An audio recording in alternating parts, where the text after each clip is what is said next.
तस्बीह मेरे पास भी है, लेकिन मैं कोशिश करता हूं कि तस्बीह दूसरों के सामने ना पढ़ा करूं। अपने बच्चों को हमने जो तरबियत देनी है ये बहुत जरूरी है, और तरबियत करने का एक ही तरीका है कि उनको अपने नबी सल्लल्लाहु अलैहि वसल्लम की जिंदगी से आगाह करें। वो दुनिया में सबसे अजीम इंसान थे, ना कोई आया है ना कभी आएगा।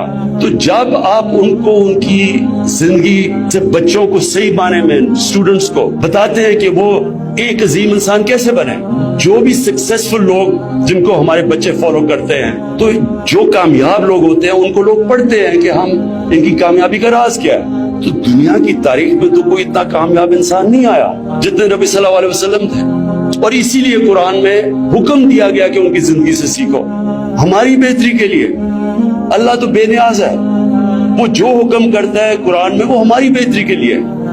तो हम जब तक अपने बच्चों को पूरी उनकी जिंदगी से आगाह नहीं करेंगे, किधर से वो किधर गए, कैसे उन्होंने दुनिया में तारीख में सबसे बड़ा इनकलाब लेके आए, वो क्या क्वालिटीज थी उन्होंने, वो सादिक और अमीन थे।